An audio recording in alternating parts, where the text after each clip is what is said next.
खुदावन यीशु की अंजील मुकद्दस यूहन्ना के मुताबिक उसका 7वां बाब पहली 2 आयत 10वीं आयत और 25 से 30 आयत तक। उस वक्त यीशु जलील में फिरता रहा, क्योंकि यहूदिया में वो फिरना नहीं चाहता था, इसलिए कि यहूदी उसके कत्ल के फिक्र में थे और यहूदियों की ईद ख़याम नज़दीक आई। लेकिन जब उसके भाई ईद में चले गए तो वो भी गया, ज़ाहरतन नहीं बल्कि खुफियतन। तब बाज़ यरूशलेम में कहने लगे, क्या ये वही नहीं जिसके कत्ल का फिक्र हो रहा है? और देखो, वो तो एलानिया बोलता है और वो उससे कुछ नहीं कहते। क्या शायद सरदारों ने भी सच जान लिया है कि अल मसीह यही है? लेकिन उसको तो हम जानते हैं कि कहाँ का है, मगर अल मसीह जब आएगा तो कोई ना जानेगा कि कहाँ का है। तब यीशु ने हैकल में तालीम देते हुए बुलंद आवाज़ से कहा कि तुम मुझे जानते हो। तब यीशु ने हैकल में तालीम देते हुए बुलंद आवाज़ से कहा कि तुम मुझे जानते हो और ये भी जानते हो कि मैं कहाँ का हूँ, और मैं आपसे नहीं आया, मगर जिसने मुझे भेजा है वो बरहक है। उसको तुम नहीं जानते, मैं उसे जानता हूँ, इसलिए कि मैं उसकी तरफ से हूँ और उसी ने मुझे भेजा है।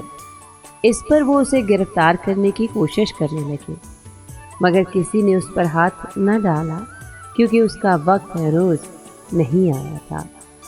पाक कलाम के पढ़े और सुने जाने पर खुदा की बरकत हो, खुदा का शुक्र हो।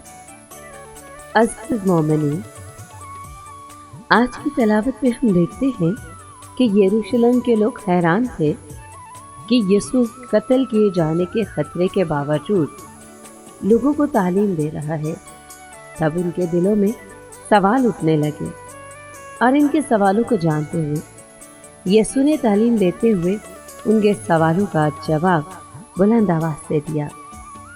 उसने कहा, तुम मुझे जानते हो और ये भी जानते हो कि मैं कहाँ का हूँ, और मैं आपसे नहीं आया, मगर जिसने मुझे भेजा है वो बरहक है। उसको तुम नहीं जानते, मैं उससे जानता हूँ, इसलिए कि मैं उसकी तरफ से हूँ और उसी ने मुझे भेजा है। ये बात सुनते ही उसे सरदार काहिनों के हवाले करने की कोशिशें जारी हो गई, मगर कोई भी उस पर हाथ न डाल सका, क्योंकि खुदा की तरफ से अभी वक्त नहीं आया था। अजीज दोस्तों, यीशु की सारी जिंदगी निजात का भेद है। जो कुछ भी यीशु ने अपनी ज़मीनी जिंदगी में किया वो खुदा बाप की मर्जी का इंकशाफ था।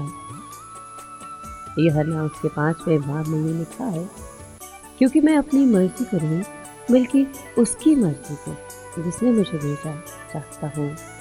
यीशु ने अपनी ज़िंदगी में जो कुछ किया, खासतौर पर अपनी ज़िंदगी के अरूज पर, यानी अपनी असलियत, मौत, तदफीन, जीतना और आसमान पर जाना, ऐन उसी तरह किया जैसे खुदा पाक उससे हम अपनी चाहता था।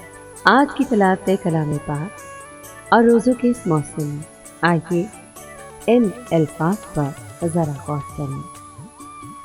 हम हर तरफ से मुसीबत तो सहते हैं, लेकिन लाचार नहीं होते।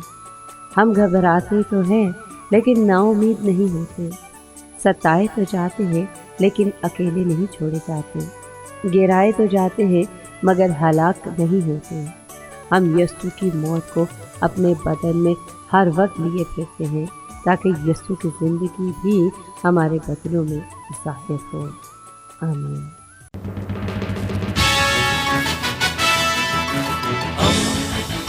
दोस्ती का पैगंबर, रेडियो वेरितास एशिया।